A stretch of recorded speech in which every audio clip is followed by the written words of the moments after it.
YouTube monetization apply 2025 2025 সালের সঠিক নিয়মে কিভাবে আপনি আপনার ইউটিউব চ্যানেলটাকে মনিটাইজেশনের জন্য অ্যাপ্লাই করবেন তার সম্পূর্ণ প্রসেস শেয়ার করব আজকে এই ভিডিওতে। আপনারা আমার মোবাইল স্ক্রিনে দেখতে পারতেছেন একটি ইউটিউব চ্যানেলের মনিটাইজেশন অ্যাপ্লাই এসেছে এবং এখানে যে ক্রাইটেরিয়াগুলো সম্পন্ন করেছে কোন প্রসেসে সেই বিষয় নিয়ে একটু কথা বলবো যে এই ইউটিউব চ্যানেলের মালিকের সাথে। 2025 সালে একটা ইউটিউব চ্যানেলের মনিটাইজেশন সম্পন্ন করা বা অ্যাপ্লাই পাওয়াটা কিন্তু খুব কঠিন একটা বিষয়। তো আমি আমার অডিয়েন্সদেরকে জানাতে চাই যে আপনি কিভাবে একদম সহজে আপনার ইউটিউব চ্যানেলের মনিটাইজেশনের যে ক্রাইটেরিয়াগুলো সম্পূর্ণ করেছেন যদি সংক্ষেপে বলতেন, তারপরে আমি মূলত এই অ্যাপ্লাইটাকে কিভাবে করবে আমি আমার দর্শকদেরকে সম্পূর্ণ প্রসেসটা দেখিয়ে দেবো। তো দর্শক আসসালামু আলাইকুম। আমি আমার ইউটিউব চ্যানেলটা করেছি 2018 সালে। তো আমার আরো ফেসবুক চ্যানেল আছে, সেটি নিয়ে কাজ করছি লো ভিডিওতে, আর এটা শর্ট চ্যানেল। তো আমার ফেসবুক পেজে দিকে আমি সেই ভিডিওগুলো রিলস আর এই জায়গায় শর্টস আছে আমি প্রতিদিন 3টা-4টা করে কন্টিনিউ 3 মাস কাজ করছি। তো 4 মাস কাজ করছি, 3 মাসের মাথা আমার ডিসঅ্যাপ্লাই নেওয়া আসছে। কন্টিনিউ কাজ করছি ফেসবুক ইউটিউবে যত নিয়ম কেন আছে নিয়ম মেনে কাজগুলো করছি। আর সঠিকভাবে ট্যাগ, থাম্বনেল, টাইটেল, ডিসক্রিপশন এগুলো ব্যবহার করছি। তার জন্য মনে করেন আমার এই অ্যাপ্লাই নাও এসেছে, মানে মন্দির দিয়েছে। মানে কি যে শর্ট ডিপেন্ড চ্যানেল নাকি লং ডিপেন্ড? আচ্ছা, বর্তমানে কিন্তু শর্ট চ্যানেলগুলো খুব দ্রুত গ্রো করতেছে। তো যারা মূলত ফেসবুকে কাজ করেন, আপনারা ফেসবুকের পাশাপাশি ফেসবুকে যে কন্টেন্টগুলো পাবলিশ করতেছেন এই ফেসবুকের সেম কন্টেন্টগুলোকে আপনারা ইউটিউবে আপলোড দিয়ে আপনাদের এই ক্রাইটেরিয়াগুলোকে সহজে সম্পন্ন করে আপনারা কিন্তু ইউটিউব চ্যানেল মনিটাইজ করে ইনকাম করতে পারেন। ইউটিউব থেকে আপনারা কিন্তু অনেকেই জানেন ইউটিউব থেকে কিন্তু একদম প্রফেশনাল ভাবে ইনকাম করা যায়। যেমনকি আমরা লক্ষ্য করি ফেসবুক থেকে দেখা যায় ইনকাম অনেকাংশে কখনো কম থাকে কখনো বেশি থাকে, অর্থাৎ একটা সেটেল ভাবে ইনকাম কিন্তু পাওয়া যাচ্ছে না। বাট ইউটিউবে কিন্তু আপনারা আর্নিং এর একটা সমাজতা রয়েছে বা দেখা যায় ভালো এই ফেসবুক থেকে বহুগুণ ভালো আর্নিং কিন্তু ইউটিউবে দিচ্ছে। তো যে কারণে আপনারা যারা ফেসবুকে কাজ করেন তারা কিন্তু ইউটিউবেও আপনারা কাজ করতে পারেন। তো এবারে চলুন আমি আপনাদেরকে দেখিয়ে দিচ্ছি মূলত এই যে ইউটিউব চ্যানেলের মনিটাইজেশনটাকে কিভাবে অ্যাপ্লাই করবে। ইউটিউব চ্যানেলের মনিটাইজেশন অ্যাপ্লাই করার জন্য আমরা সর্বপ্রথম যে কাজটি করতে পারি, সর্বপ্রথম ওয়াইটি স্টুডিওতে আসার পর আমরা এখান থেকে একদম নিচে আমরা দেখতে পাচ্ছি যে এই যে আর্ন একটা সেকশন রয়েছে, আর্ন এই সেকশনে আমরা ক্লিক করে দিব এবং আর্ন সেকশনে যখন আমরা ক্লিক করে দিব তখনই কিন্তু আমাদের ক্রাইটেরিয়া সম্পন্ন হওয়ার পর আমাদের এখানে যে এই যে আপনারা দেখতে পাচ্ছেন এই যে অ্যাপ্লাই নাও যে একটি অপশন চলে এসেছে। তো এখান থেকে আমাদের এই অ্যাপ্লাই নাও বাটনে ক্লিক করে দিতে হবে। তো অ্যাপ্লাই নাও বাটনে ক্লিক করার পর আমাদের সামনে 3টি স্টেপ কমপ্লিট করতে হবে। প্রথম স্টেপে আমাদের যে কাজটি করতে হবে এটা কিন্তু খুবই সিম্পল, অর্থাৎ ইউটিউবের যে টার্মস অ্যান্ড কন্ডিশনগুলো রয়েছে এগুলোকে এই শর্তের সাথে আমাদের একমত রয়েছে সেটা আমাদেরকে বোঝাতে হবে। এজন্য আমরা জাস্ট প্রথম রিভিউ বা টার্ম যে অপশনটি রয়েছে এর নিচে আমরা দেখতে পাবো স্টার্ট একটি অপশন রয়েছে, জাস্ট স্টার্ট এই অপশনটিতে আমরা ক্লিক করে দিয়ে ইউটিউবের যতগুলো শর্ত রয়েছে এগুলো আমরা এখান থেকে পড়েও নিতে পারি অথবা না পড়লেও সমস্যা নেই। নিচে আমরা খালি একটি বক্স পেয়ে যাবো, এখানে টিক মার্ক করে দিব I accept the bus terms, অর্থাৎ ইউটিউবের যে পলিসিগুলো রয়েছে এই পলিসি বা শর্তের সাথে আমরা একমত রয়েছি সেটা তাদেরকে বোঝাতে হবে। বলতে পারেন এটা একটা ইউটিউবের ফর্ম, এই ফর্মটাকে তাদের বা এই শর্তগুলোকে অ্যাকসেপ্ট করতে হবে।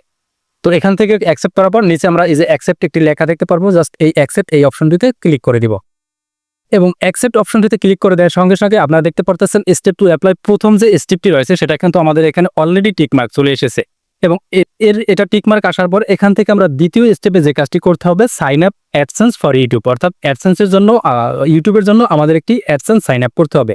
অ্যাডসেন্সের মাধ্যমে কিন্তু আমাদের বিজ্ঞাপনগুলো আসে এবং এই অ্যাডসেন্সগুলো যদি আপনার অলরেডি একটা ক্রিয়েট করা থেকে থাকে সেক্ষেত্রে চাইলে আপনি সেটাও অ্যাড করে দিতে পারেন। আবার আপনি চাইলেন আপনার যদি অ্যাডসেন্স অ্যাকাউন্ট না থাকে সেক্ষেত্রে আপনি এখান থেকে একটি অ্যাডসেন্স অ্যাকাউন্ট ক্রিয়েট করতে পারেন। আমি জাস্ট এখান থেকে একদম নতুনভাবে একটি অ্যাডসেন্স অ্যাকাউন্ট ক্রিয়েট করে জাস্ট এই ইউটিউবের সাথে কানেক্ট করার সম্পূর্ণ প্রসেস আমি আপনাদেরকে দেখিয়ে দেবো। তো যে কারণে আমরা যে কাজটি করবো এখান থেকে যে 2 নম্বরে যে সাইন আপ ফর অ্যাডসেন্স এবং এখান থেকে নিচে স্টার্ট একটি অপশন রয়েছে এখানে ক্লিক করে দিব। এবারে এখান থেকে 3টি অপশন আসবে। প্রথমে যে বিষয়টা বললাম, আপনার যদি অলরেডি একটি অ্যাডসেন্স অ্যাকাউন্ট থেকে থাকে সেক্ষেত্রে আপনি এখান থেকে যে কাজটি করবেন yes I have an existing AdSense for YouTube or AdSense account, অর্থাৎ আমার অলরেডি একটি অ্যাডসেন্স অ্যাকাউন্ট আছে সেক্ষেত্রে আপনি উপরেটা সিলেক্ট করে দেবেন। আর যদি আপনার মনে করেন যে no I need to create one, অর্থাৎ আমার কোনো অ্যাডসেন্স অ্যাকাউন্ট নাই, আমি একটি নতুন অ্যাডসেন্স অ্যাকাউন্ট ক্রিয়েট করতে চাই, সেক্ষেত্রে আপনি যে কাজটি করবেন 2 নম্বরটা সিলেক্ট করবেন। এরপরে 3 নম্বর রয়েছে আই ডোন্ট নো, অর্থাৎ আমার জানা নাই বা আপনি একটি অ্যাডসেন্স অ্যাকাউন্ট আছে কিনা আপনার মনে নেই, সেক্ষেত্রে 3 নম্বরটা সিলেক্ট করে দিবেন। তো আমার যেহেতু কোনো অ্যাডসেন্স অ্যাকাউন্ট নাই, আমি চাই নতুন একটি অ্যাডসেন্স অ্যাকাউন্ট ক্রিয়েট করতে, সেক্ষেত্রে জাস্ট আমরা এখান থেকে 2 নম্বর যে অপশনটি রয়েছে এটা ক্লিক করে দেবো। আপনারা যারা নতুন এই ইউটিউব চ্যানেল মনিটাইজ করতেছেন তারা আপনারা 2 নম্বর অপশনটাকে সিলেক্ট করে একটি অ্যাডসেন্স অ্যাকাউন্ট ক্রিয়েট করার জন্য নেক্সট অপশনটিতে ক্লিক করে দিবেন। এবারে আপনাদের সামনে এরকম একটি অপশন আসবে। তো দুঃখিত, এই যে এখানে যে অপশনটি আপনারা দেখতে পারতেছেন এর আগে একটি ইন্টারফেস এসেছিল যেটা নিরাপত্তাজনিত কারণে আমি স্কিপ করে এসেছি। আপনাদের জাস্ট এখান থেকে ওই ইন্টারফেসে আপনাদের জিমেলগুলো শো হবে, অর্থাৎ আপনাদের যদি একাধিক জিমেল থেকে থাকে ওই একাধিক জিমেলগুলো ওখানে শো হবে। তো আপনি যেই জিমেলের আন্ডারে আপনার অ্যাডসেন্স অ্যাকাউন্টটাকে বানাতে চান সেই জিমেলটাকে জাস্ট সিলেক্ট করে দিবেন, দ্যাটস ইট। আপনাদের যেই জিমেলের আন্ডারে অ্যাডসেন্স অ্যাকাউন্ট ক্রিয়েট করতে চান ওই জিমেলটাকে এখান থেকে সিলেক্ট করে দিবেন। তো সিলেক্ট করার পর আপনাদের সামনে ঠিক এরকম একটি ইন্টারফেস চলে আসবে, যেখান থেকে আপনারা দেখতে পারবেন your channel, your billing country, এবং এখান থেকে আপনাদের জাস্ট কোনো কিছু এখান থেকে জাস্ট আপনারা 2 নম্বর অপশনে দেখতে পারবেন ইউর বিলিং কান্ট্রি টেরিটরি যে একটি অপশন রয়েছে, এখান থেকে কান্ট্রি টেরিটরি একটি অপশন দেখতে পারবেন। আমি আপনাদেরকে একটু জুম আউট করে দেখাচ্ছি। তো এই যে এই অপশনটি রয়েছে, এখান থেকে একটি ড্রপ ডাউন অপশন রয়েছে, এখান থেকে ক্লিক করে দিয়ে আপনাদের কান্ট্রিটাকে আপনারা সিলেক্ট করে দেবেন। আপনি যদি বাংলাদেশ থেকে হয়ে থাকেন সেক্ষেত্রে বাংলাদেশ সিলেক্ট করে দিবেন, আপনি যদি ইন্ডিয়ান হয়ে থাকেন সেক্ষেত্রে ইন্ডিয়া সিলেক্ট করে দিবেন। তো এবারে এখান থেকে কান্ট্রি সিলেক্ট করার পর নিচে আপনারা দেখতে পারবেন একটি অপশন আসবে I have read and accept the agreement. তো জাস্ট আপনারা এখান থেকে এই বক্সটাকে টিকমার্ক করে নিচে আপনারা দেখতে পারবেন সেট আপ অ্যাকাউন্ট একটি অপশন রয়েছে, জাস্ট সেট আপ অ্যাকাউন্টে আপনারা এখান থেকে ক্লিক করে দিবেন। এবারে এখান থেকে আপনি যে কাজটি করবেন, কাস্টমার ইনফরমেশন নামের একটি অপশন আসবে। আমি একটু আপনাদেরকে জুম আউট করে দেখাচ্ছি। হ্যাঁ, দেখতে পাচ্ছেন যে কাস্টমার ইনফরমেশন একটি অপশন এসেছে। এখান থেকে আপনারা দেখতে পাচ্ছেন যে একেবারে সর্বপ্রথম রয়েছে অ্যাকাউন্ট টাইপ, এখান থেকে ইন্ডিভিজুয়াল সিলেক্ট করা রয়েছে, ইন্ডিভিজুয়ালি থাকবে। এরপর হচ্ছে নেম অ্যান্ড অ্যাড্রেস, নাম। এখান থেকে যে ইনফরমেশনগুলো আপনারা দেবেন অবশ্যই আপনাদের এনআইডি কার্ড অনুযায়ী দিতে হবে। আপনাদের এনআইডি কার্ড অনুযায়ী আপনি এখান থেকে ইনফরমেশন দিবেন। তবে এক্ষেত্রে একটি বিষয় বলে নিচ্ছি, আপনারা যদি আপনাদের নিজেদের কোনো এনআইডি কার্ড না থেকে থাকে সেক্ষেত্রে আপনি আপনার বাবা মায়ের নামে বা আপনার রিলেটিভ কারোর নামে আপনি জাস্ট অ্যাডসেন্স অ্যাকাউন্টটি ক্রিয়েট করতে পারেন। তবে অবশ্যই সেক্ষেত্রে আপনি তার এনআইডি ইনফরমেশন দিয়ে আপনি সকল বিষয় আপনি এখান থেকে সাবমিট করবেন। তার এনআইডিতে যেভাবে নামটা রয়েছে সেভাবে নামটা বসাবেন। এখান থেকে অ্যাড্রেস লাইন অনে আপনি জাস্ট ওই এনআইডির ব্যাক পিঠে আপনি একটি অ্যাড্রেস দেখতে পাবেন, ওই অ্যাড্রেসটা যেখানে যেরকম রয়েছে ওখানে বাংলায় থাকবে, জাস্ট ওটাকে আপনি ইংলিশে এখানে লিখে দিবেন। এরপর অ্যাড্রেস লাইন 2 এর জায়গায় আপনি জাস্ট এখান থেকে একটি ফোন নাম্বার বসিয়ে দিতে পারেন। সিটি আপনার সিটি বা শহরটি আপনি এখান থেকে বসিয়ে দেবেন। পোস্ট কোড বিষয়টি হচ্ছে পোস্ট কোডটিও এনআইডি কার্ডের ব্যাক পেজে 4 সংখ্যার একটি কোড পেয়ে যাবেন, সেই পোস্ট কোডটি আপনি এখানে বসিয়ে দেবেন। এরপরে ফোন নাম্বার এখানে অপশনাল, আপনি আপনার ফোন নাম্বার দিলেও দিতে পারেন অথবা না দিলেও অসুবিধা নেই। তো এই সকল ইনফরমেশনগুলো দেওয়া হয়ে গেলে এখান থেকে নিচে আপনারা দেখতে পারবেন যে সাবমিট একটি অপশন রয়েছে, জাস্ট সাবমিট এই অপশনটিতে ক্লিক করে দিবেন।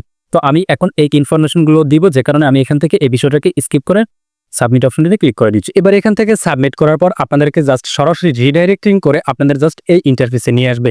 এখান থেকে আপনারা দেখতে পারতেছেন আমার এই যে এটা কিন্তু ইন প্রোগ্রেসে অবস্থায় রয়েছে, এবং এখানে বলা হয়েছে যে your account is being created or associate the approval and association process usually take several days, but in some case it can take 2-3 weeks। তো এখানে ইউটিউব বলতেছে যে এটা কিন্তু অ্যাপ্রুভাল পাওয়ার জন্য সর্বোচ্চ 2 থেকে 3 সপ্তাহ কিছু ক্ষেত্রে লাগতে পারে, বাট আপনাদের চিন্তার কোনো কারণ নেই, এটা কিন্তু সর্বোচ্চ 12 থেকে 24 ঘন্টার মধ্যে অ্যাপ্রুভাল পেয়ে যায়। তো জাস্ট এটা অ্যাপ্রুভাল পাওয়া পর্যন্ত আমরা অপেক্ষা করব। তো পরবর্তী ভিডিওতে আমরা এটা অ্যাপ্রুভাল পাওয়ার পর যে 3 নম্বর অপশনে যে গেট রিভিউ যে অপশনটি এসেছে, এটা যে সেট আপ আসবে, তো সেটা সেট আপ দেওয়ার জন্য পরবর্তী ভিডিওতে আমরা দেখিয়ে দেবো। তো সেই ভিডিওটি দেখার জন্য আমাদের ইউটিউব চ্যানেল সাবস্ক্রাইব করে ফেসবুক পেজে ফলো দিয়ে আমাদের সঙ্গে থাকবেন। ধন্যবাদ সকলকে। আসসালামু আলাইকুম।